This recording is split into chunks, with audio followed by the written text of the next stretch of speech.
Hey guys, welcome back. It's Lucid, and I am joined by Maryland. Howdy, guys. So, we are in, as you can tell, like this would be a boring turn for one player, let alone for the entire game. We are in a bit of a slowdown. So, we are going to put it into high gear and speed through some turns, and we have no idea when it's going to get spicy again. But we're going to continue with our thing of doing Path to Victory for each of the nations. And Mayor, I think you suggested we do Pangaea at the end of this episode. Yeah, it was based on a comment jumping back on YouTube, episode 59.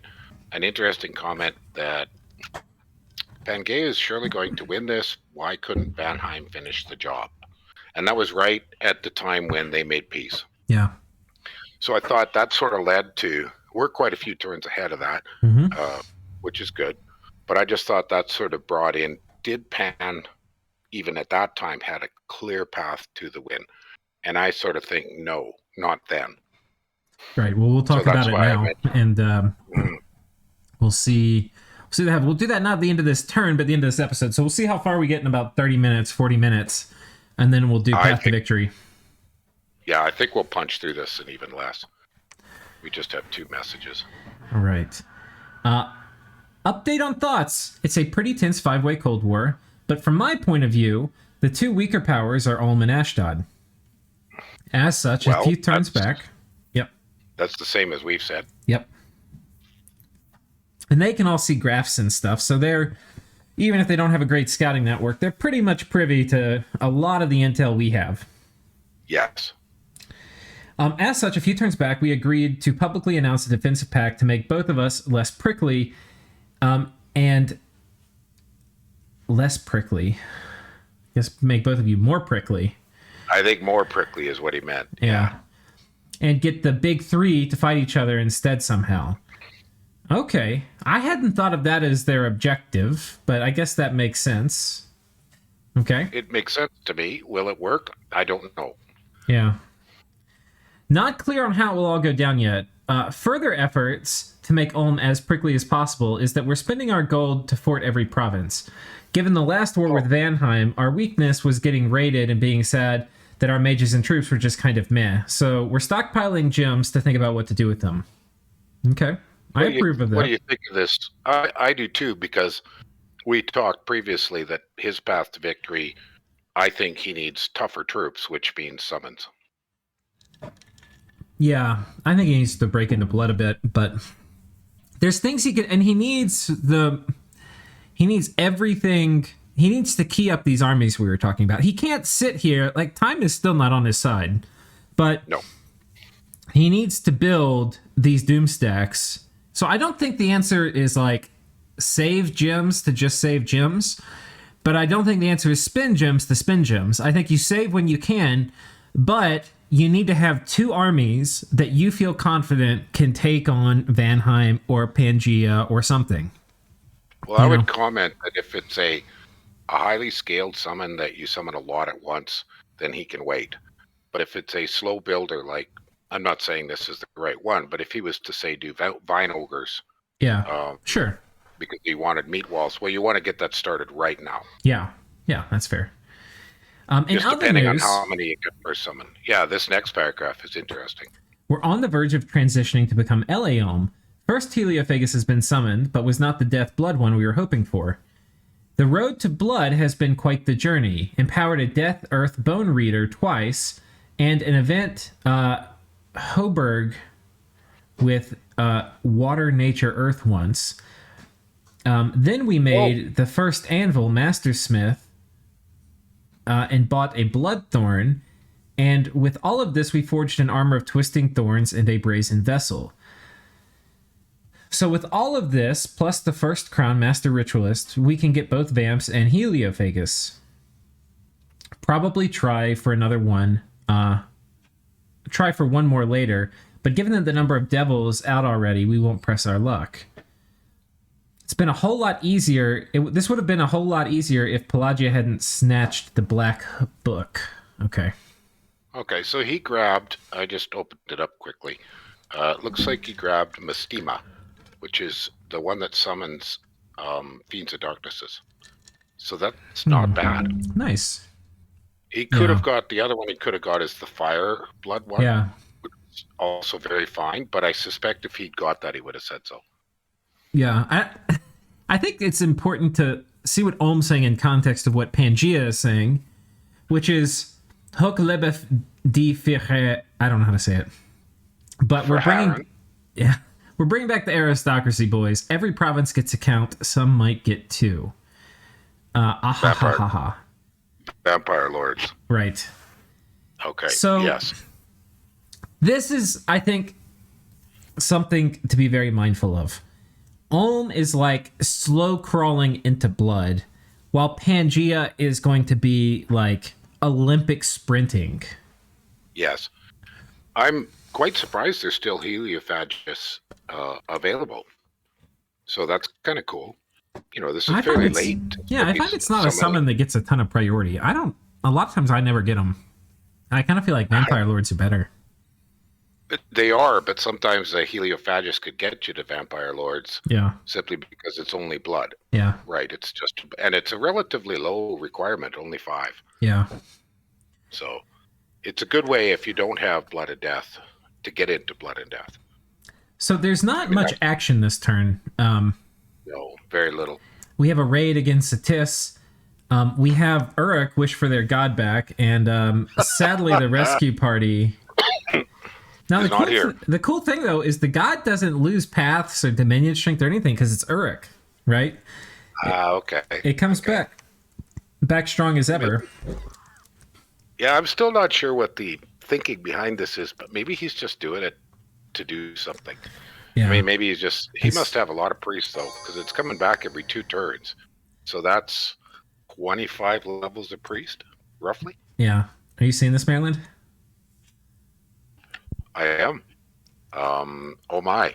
Yes. Okay. That is the exact correct thing to say is oh my. So Ind is making a last ditch run. We have the Penis Broadcasting Tower. And I don't think this is going to go well for Ind at all. But okay. Well, there's some things which are kind of interesting here. We've got some Smiters up front. Okay. A ton of blood slaves. A ton. I don't.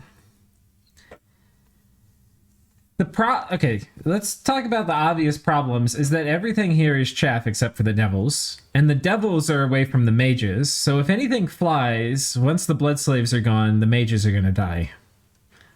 But maybe things don't fly. We'll see. We'll see. We'll see what Pan does. Popcorn out, boys. And just look the troop number too. Like, look how big the blobs are. Yeah. Holy cow. So he's just letting the Maenads rush forward. Up comes Foul Vapors. Foul Vapors, Blood Rain, Howl. So far, no battle enchants. What was that? Was that Will of Fates? It might have been Will of... That? Yes. Okay. I see luck. That was a weird sound, though. It sounded like... Oh, hello. Bloodletting. Oh.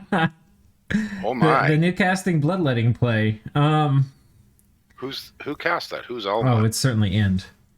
There's problems with Bloodletting, like Pangaea didn't do it anti-magic yet. Oh my. Okay. It kills your own guys too. Yeah. And under Blood Rain, it's going to cause them to run away. But he might be able to do another round of Bloodletting. I think there's enough blood slaves. There's guys running away already. Yeah, well. And the blood I mean, he murdered himself too. Oh my gosh. I mean, if you're going to have your army die and not kill much, this is probably one of the cooler ways to do it. Just bloodletting everything. Storm of Thorns, Drain Life. Storm of Thorns, Raise Dead, Disintegrate, Cleansing Water. Oh my. Problem is, like, Pangaea had Wheel of Fates. Yeah.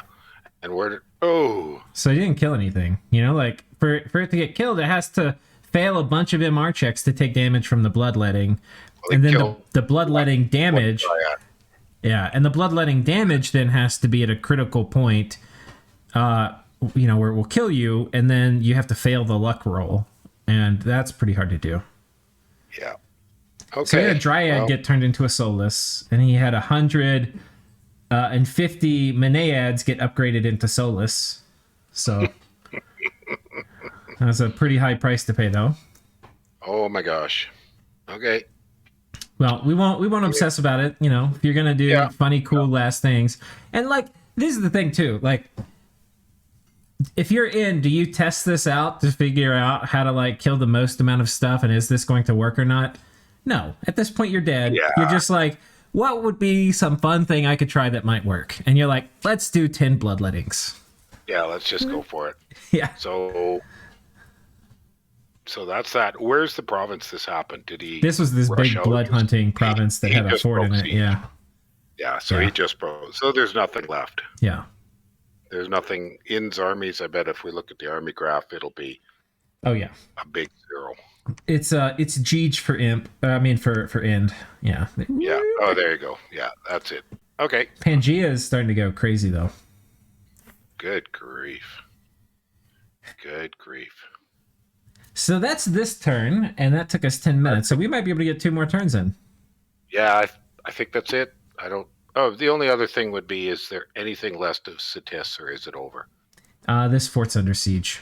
So. It's under siege, so that's it. But we know Cetis has nothing left for troops, so it's just crack the fort and it's over. Yep. Okay. All right. All right. So you want to talk about Pangaea's path to victory? Well, let's do that after we get 3 of these turns done. It's one episode, and then we'll... Sounds good. So that was 74, and so 75. Tell you what, Marilyn, you and I were thinking it was going to be hard to get caught up to these guys, but... Ooh. It's looking like we might if we get this many turns done. All right. Okay. Things are going to get spicy. This might be our last slow episode. It might be. You want to read this one for us? Well, I've ended my NAP3 with Pelagia. We can order attacks on each other on turn 77. And you just opened 75, right? Yeah. This is 75? Okay. With results on turn 78. I want to weaken Pelagia before his wish farming gets out of hand. And the attack may also turn into a throne rush from my side if I see a good chance of winning. I should be a lot stronger than Pelagia, but you never know how things will go when you're up against a player of Arco's level. Okay. And that's the goddamn truth. Yeah, absolutely. And that was related to the comment I made on the YouTube comments that, you and I have been commenting for a long time, 20 or more turns, that we saw the Wish engine built. That's quite a ways back. Yeah. When we saw he wished for his Stargazer. Yeah. And that's when we said, hey, the Wish engine is up and running. Because the only way Stargazer exists in this game is if somebody wished for it. Well, it's been running since 51. I think Arco told us the first turn. Was it 51? Yeah. Yeah. And that was with his just the Kraken. And then we saw later when he got Cthulhu, but yeah. So that's 24 turns of wishing. Yeah. Or 24. Potentially. Yeah, I'll say too, I had, the last time I played Arco, it was a while ago, several years ago. And I played him, I think, twice, and then he's in a game, or he was in a game with me now that he stepped out of. But the recent game aside, I've never had a period where I was fighting him and I was like, this feels okay. Like, every time it felt bad for the whole war. Just about. Yeah, and I'd have to go deep into old games to find a game I played with Arco. I don't even know how far back I'd have to go. Can't remember. Yeah, this in some ways is going to be excellent, Maryland, because I think everything that Vanheim said here is right. I think even when you sum up the wish farming that Arco is doing, I think Vanheim's in a stronger position. He's got the blood economy, plus he's, even with the wish farming, he's probably about equal on the gem income. You can argue he's got maybe a little better national mages, though, we could talk about that. But, I mean, Arco's kind of a god. And it's going to be really interesting to see how this plays out. The other piece of that is the longer Vanheim waits, as big as he is, he's not scaling as to the same extent that Pelagia can scale. And maybe. Yeah, I don't know how hard he can hit the blood. If he can hit it super hard, and Vanheim has trouble hitting it really hard. But I don't know. I But think he's this kind of makes sense, especially, you know what he's been doing too? Like, even with Pangaea, he does a bunch of stuff, makes a ton of rating gains, and then if it doesn't work out for the main engagement, he pieces out and comes away with more land than he started. right. So I think he's looking at this like, maybe I have the chance to win by getting the right thrones.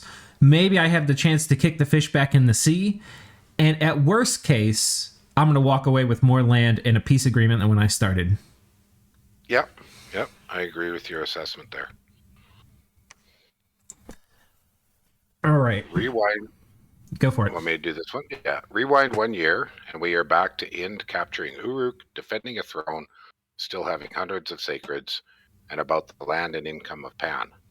This is when JPAP quit, coincidentally when Vanheim pressured in for a throne and being denied cancelled their NAP. Van did get a throne, but Pan got the biggest empire with gold and gem income, soon to surpass even Vanheim.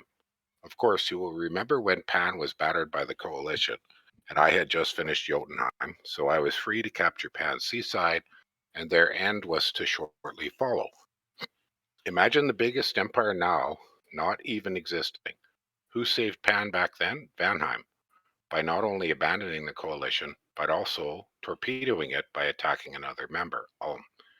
Now, you may say Vanheim sock puppeted for Pan twice, but it was all an error, and they will finally do something. No, they want to start another war with somebody who is not Pan. Of course, Pan will use this time to make bank from all his newfound income and to infest everything with dryads. Sock puppet is a strong word, so I really hope Vanheim has some galaxy brain strat that will absolve them from hard throwing the game to Pan, but I don't see it. I don't really agree with his assessment. Sock puppet means he's like a stooge, right? Yeah, it means he's a stooge for Pan. Yeah. And he's not trying to be a stooge. I mean, I disagree with a lot of this that he said here. You could argue that it's an error, that Vanheim's judgment is an error. We'll find that out. But I don't think there's any signs that this is some kind of, we're not gonna try for the win. We're just gonna help Pan win. I don't see that happening at all. Yeah, I'll be interested to see if y'all want to, before I taint your opinion on this, if you want to pause the video and put in the comments what y'all think, because I'll be interested. I mean, Arca normally has a very good pulse on the state of the game and all of these things. I just don't agree with a lot of this, though. I agreed a lot with what Vanheim said. Yeah. But first of all, Arca was the one who didn't do anything as part of the coalition, not Vanheim. Vanheim ruined basically 2 of his own armies on it. I think it was 2. And he had Vengeful Water up, and he was looking at, like, if I lose another army attacking Pan into Vengeful Waters, there's a big chance it doesn't work. And his score graph has been amazing since the Pangaean peace. There's almost like a little self-deception going on in here, in that, during that coalition, Pelagia easily conquered all of Jotunheim with no real cost, and then that's all he really did. Yeah.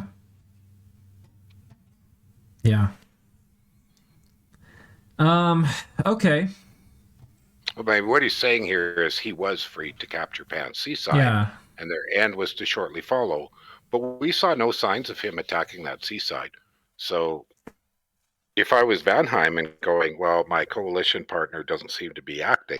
I mean, how long can I take the pounding for him while I wait for him to actually attack? Yeah. Because he didn't, from what I remember during that period, I saw no signs of Pelagia leaving the water anywhere along Pangaea's border. I mean, that was that war between Van and, like, that was how Pelagia got in an awesome position, was because they ruined their positions attacking each other. And when they made peace was when that was what was really bad for Pelagia. So I can understand Arco being upset with the peace. And I can also understand Arco being frustrated that Pan didn't die. Because that would have been great for him. But maybe he should have attacked Pan instead of Jotunheim. But Anyway, I think there's a few things. So it's clear from this message too, he doesn't know about mount chaining, or he would be freaking out a lot more. Yeah, because mount chaining is a big fucking deal, and that's not mentioned at all here. Yeah, and the thing about he made this whole thing with End, like End fell having something to do with Vanheim. No, End was dying when Vanheim got the throne. And that protected it from Pelagia, or protected it, I don't know. It gave it to Vanheim and denied it from Pangaea. I don't know who's protecting it from who, but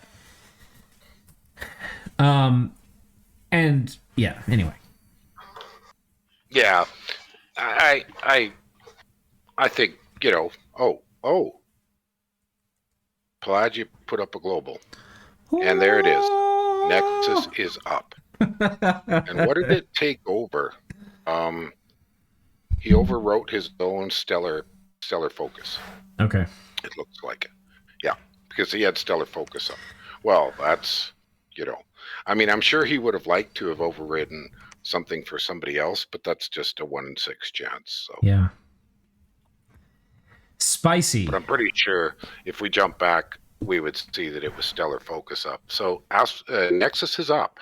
Nexus is up. That is game changing. I'm wondering. Yeah, I wonder if we'll see a message next turn from Pangaea. Yeah. So what this means is that there's basically every gem that gets spent either through crafting or casting a spell, but not in combat and not empowerment. All of those gems are going to get divided by 4. And that's the amount of pearls that Pelagia is going to get, plus a little fraction. Right. So, yeah, now, like, every time you do something, you have to think, is this worth helping Pelagia out? That's right. Yeah. With the exception of slaves. Right. Slaves don't get converted. Well, and pearls don't get converted. Right. So you could, in theory, alchemize all of your stuff to pearls and just spend pearls if you want to completely deny it to Pelagia. Well, typically, if I've played with someone else putting up Nexus, that's kind of what I've done, is just stop spending gems. Yeah. A lot of times you try to stop spending until you can put it, like, take them, like, kill their caster or dispel or something. Killing his caster is going to be bloody difficult. Yeah. Because I'm sure it's hiding in a water fort. Yeah, that's probably really that Kraken. Great big giant water fort. There's Stargazer. We still don't see the Kraken, but he might be in hiding. Yeah. So that's going to be interesting. Let's see what else. For battles, we'll watch this. A little bit of End. This is probably. So he's still got a little bit left. It's interesting he didn't bring these lions with the bloodletting play. I guess he was thinking he didn't want to kill his own lions, but they would have been nice at maybe keeping people off of his mages.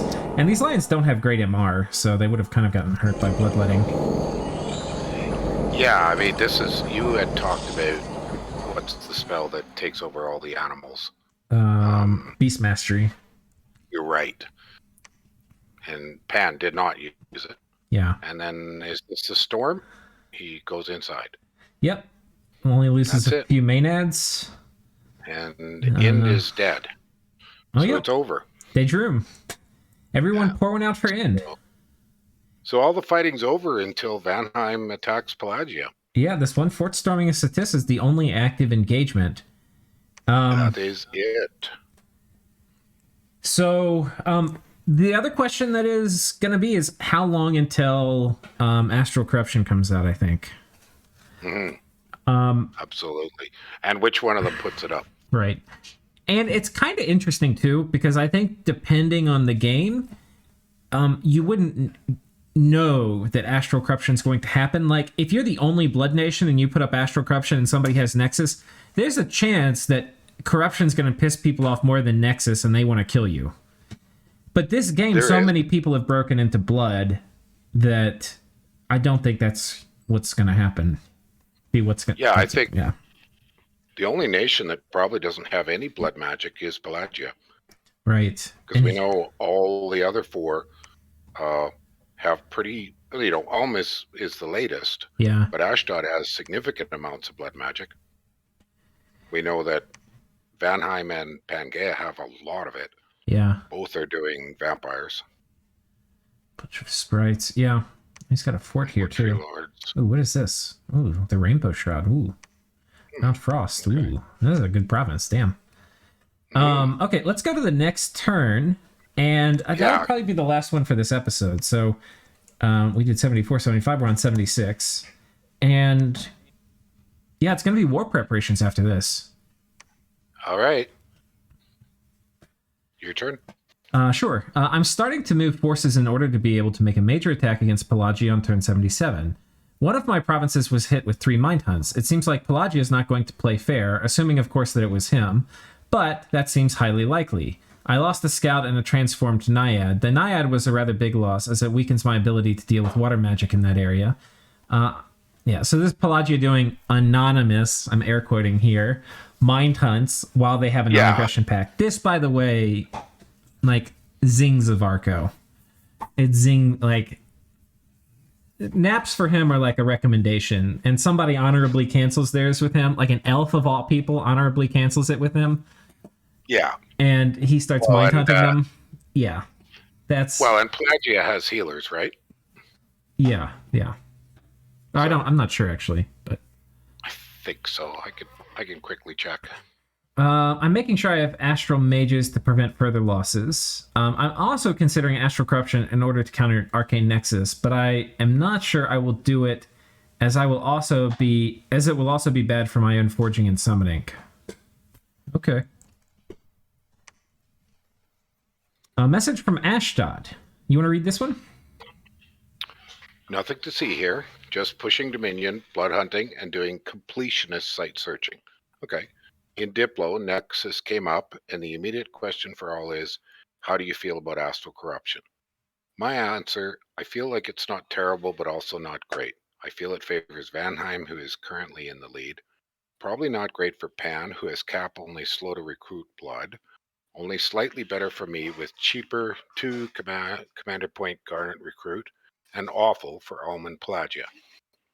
Yep. What I need is for the powers that be to grind amongst themselves while I catch up.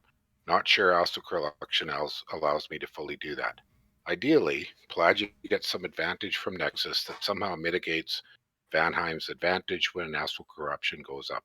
It's a knife's edge, and I feel like a cheerleader basically rooting for neither side, just as much attrition as possible on both sides. I figure I may as well transform my god in anticipation of astral corruption. Mobility will trump innate caster and the chassis perks. Pray for me a bipedal form with full slots. God is in my cap. Astral corruption is not fun to think about really, but nor is Nexus. But at least I won't have Jotunheim around to add Illwinter to the mix. There you go. Yep. All right, I gotta do a real quick bio break. Be right back. All right. So, yeah, no real battles this turn. Oh, that was kind of spicy. What is this? Pelagia with a golem killing some barbs. I will say Arco likes using golems. Oh, Ember and a Shadowbrand. Oh, there's a Phoenix Pyre golem. Oh, man. God, this is a scary fucking golem. Holy shit. Yeah, somebody's going to have a lot of fun with this guy. This thing is a monster. Oh. Look at this. He's using this to kill... It's Pelagius. He's using it to kill barbarians, and it's, you know, immune to magic duel, but he's Phoenix Pyre is the thing, right? And Phoenix Pyre on lifeless with... And what's cool is he's put this flame helmet on, so that gives, you know, the extra protection to head and body. And then he's got Krupp's bracers, which give extra body protection. Oh my. So yeah, he's a beast. Oh my. Okay, so it looks like he has a limp, though. Let me see real quick. Did he get a limp from this somehow? Something. He's rolling out the golems. So he's... no limp. He's probably... You know, he's been expecting astral corruption. Yeah. Yeah. But that's a fighting golem. That's not a... you know, that's not a empower and cast things golem, but we'll see. No. So he just used it to kill some independents. Barbs, yeah. Okay. All right. But I don't know if you want to do that. Where was it? Here? Okay, maybe nobody saw it, but you really don't want Well, anybody yeah. to know you have that, because the first time you use it to wipe an army is, pretty powerful. Yeah, then people will be starting to figure out what can we do against that. So smashers or something, maybe. Yeah. Okay, so in light of everything, Madeline, we've read through the messages this turn. There's not too much more to talk about. What do you think is Pangaea's path to victory? Well, the first thing that comes to mind is he's going to want a plan for dealing with astral corruption. I think he's been moving that direction for a long time.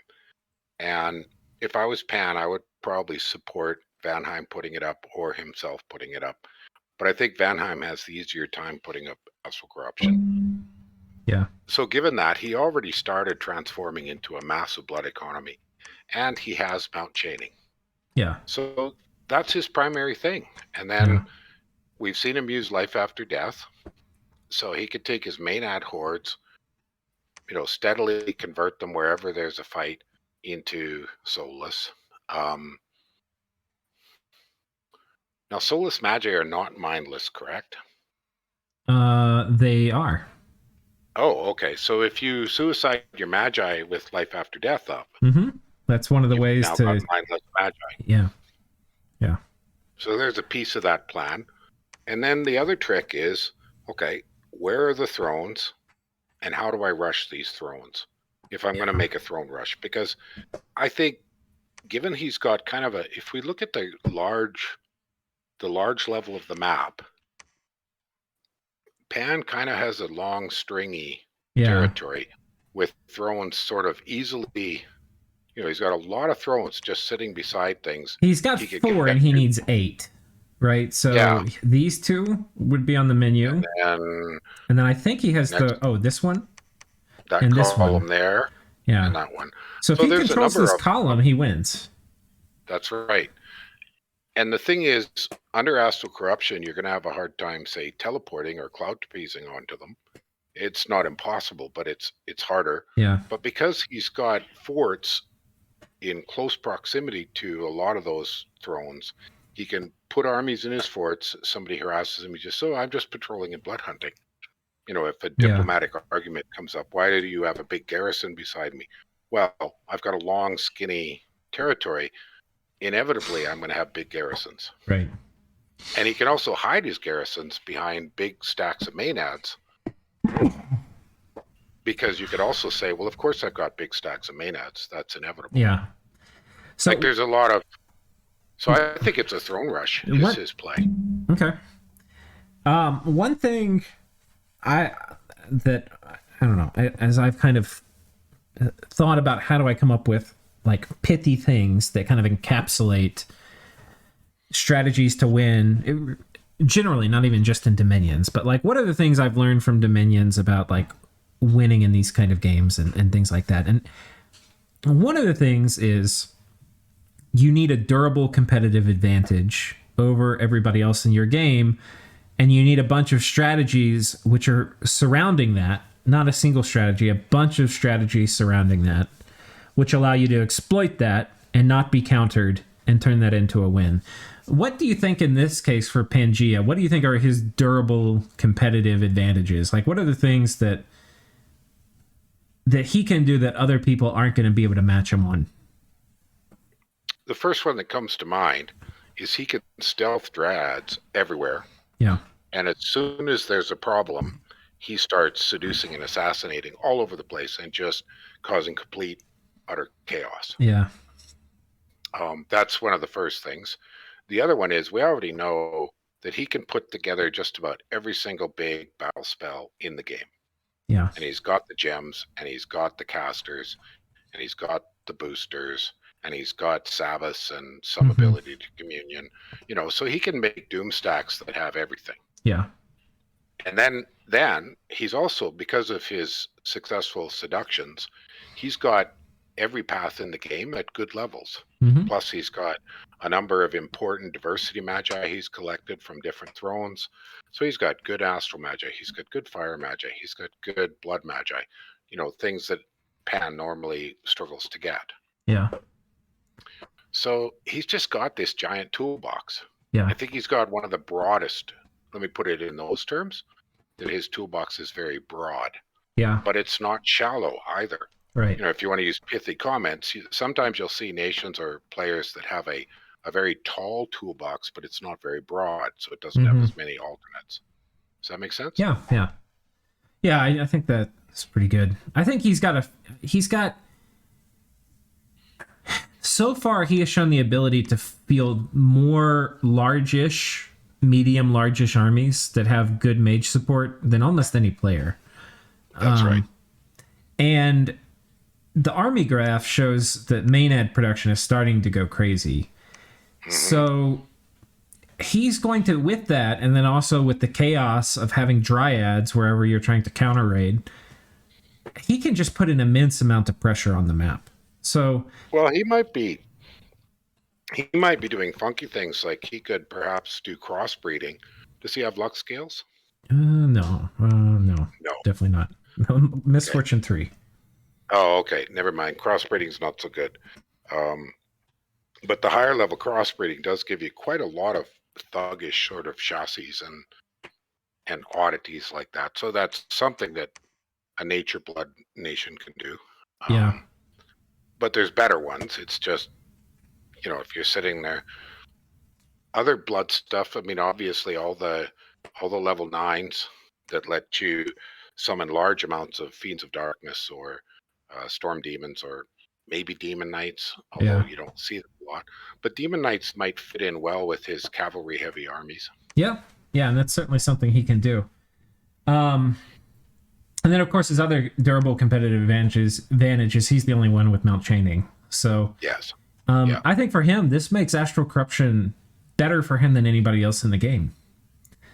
It's a close matchup between him and Vanheim. Yeah, I mean, Vanheim has Recruit Anywhere blood mages, but they're really expensive.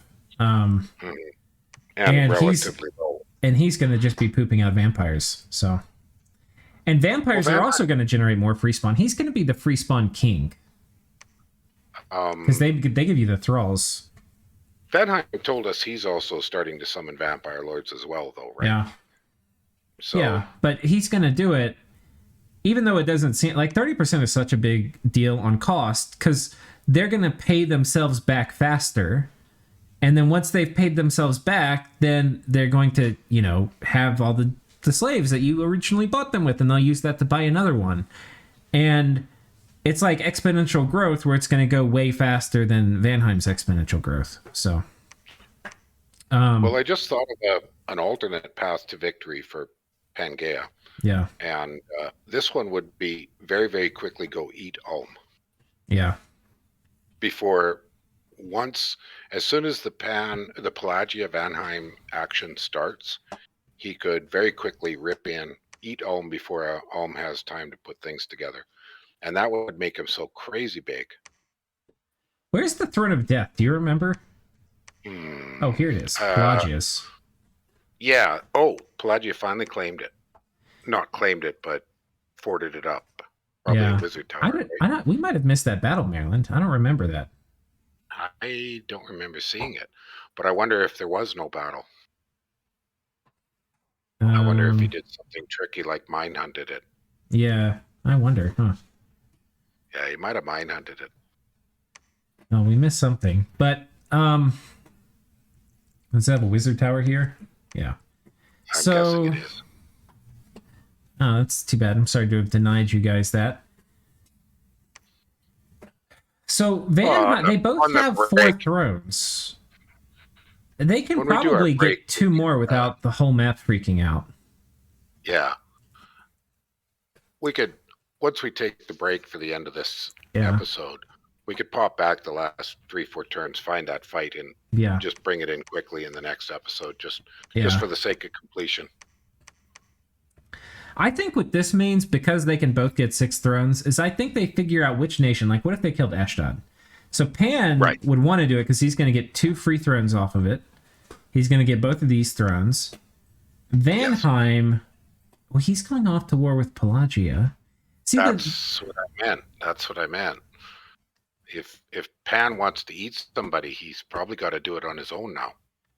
I think, And then, but that means it'll be Ulm and Ashdod versus Pan. I think that's actually good for Pangaea, because I think he can whoop both of them.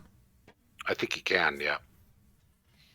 I think the risk would be that if he makes too much progress, then Vanheim will turn on him. I think he waits for Van to get a bit committed on Pelagia and then go.